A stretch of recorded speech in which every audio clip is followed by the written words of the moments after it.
PCOD கருப்பை வீக்கம் அப்படிங்கிறது பெண்களுக்கு நிறைய பெண்களுக்கு இப்போல்லாம் இருக்குது. அந்த கருப்பை வீக்கம்ன்றது நல்லா வடிகிறதுக்கு, கருப்பை நார்மல் ஆகிறதுக்கு ஒரு ஈஸியான வழி இருக்குது. அது என்னென்னா, நாட்டு மருந்து கடையில் கரிசாலை பொடி அப்படின்னு ஒரு பொடி விற்கும்.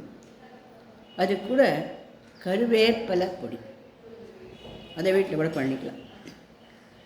இந்த ரெண்டுத்தையும் அரை அரை ஸ்பூன், ரெண்டும் சேர்த்து ஒரு ஸ்பூன், அதில் ஒரு ஸ்பூன் அல்லது 2 ஸ்பூன் தேன் குத்தி நல்லா குழைச்சி தினமும் சாப்பிட்டுட்டு வந்தால் அந்த வீக்கம் நல்லா வடியும்,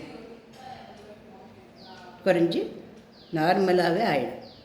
கருப்பை வீக்கங்கிறது ஒன்றும் இல்லை, வைட்டமின் ஏ குறைவு சக்தினால் வரக்கூடிய ஒரு குறைபாடு தான் அது. வைட்டமின் ஏ சக்தி அப்படிங்கிறது இந்த கரிசாலை அப்படின்றதுலையும் இந்த கருவேப்பிலையிலும் இருக்குது. அது மட்டும் இல்லை, பெண்கள் எல்லாருமே தினமுமே ஒரு கீரையை நம்ம உணவில் எடுத்துக்கணும். கீரைன்னு திருப்பி முளைக்கீரை, அரைக்கீரை இச்சு சாப்பிட்டா போகாது.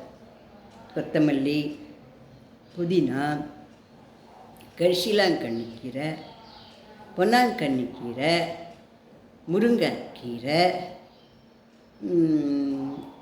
இந்த மாதிரியான கீரைகளெல்லாம் தினமுமே நம்ம உணவில் எடுத்துக்கணும். இந்த கீரைகளில் என்ன இருக்குதுன்னா, இரும்பு சக்தி இருக்குது, கால்சியம் சக்தி இருக்குது, இதில் ஏ வைட்டமின்களும் இதில் நிறைய இருக்குது. இதெல்லாம் என்ன பண்ணும் அப்படின்னாக்கா, அந்த கருப்பை வீக்கத்தை நல்லா குறைக்கும். கருப்பை கோளாறுகளை கம்ப்ளீட்டாக நிவர்த்தி செய்கிற சக்தி இந்த கீரைகளுக்கு, இந்த கரிசாலை பொடிக்கு, இந்த கருவேப்பிலை பொடிக்கு, இது எல்லாத்துக்குமே நிறைய இருக்குது.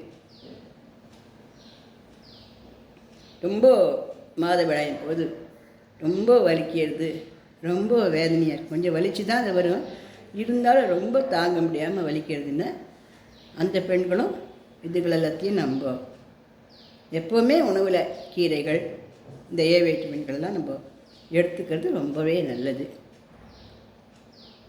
சில பெண்களுக்கு ஜீன்ஸ்னாலையும், அதாவது என்னென்னா அம்மாவுக்கு அம்மா பாட்டி இந்த மாதிரி ஜீன்ஸ் வழியாகவும் கூட இந்த ஏ வைட்டமின் குறைவாக இருக்குது. அப்போ என்ன தான் கீரைகளை சாப்பிட்டாலும், என்ன தான் பொடிகளை சாப்பிட்டாலும் கூட அவளுக்கு அது போதுமான அளவுக்கு இருக்காது. அப்படிப்பட்ட மருத்துவர்கிட்ட போய் அதுக்கு உண்டான சில மாத்திரைகள், டானிக்குகள் அந்த மாதிரி கொடுப்பா. அந்த மாதிரி வாங்கி சாப்பிட்டு அந்த குறைய சரிப்படுத்திக்கலாம். மற்ற எல்லாருக்குமே இந்த உணவு முறையிலேயே நல்லா இது சரியாக ஆகும்.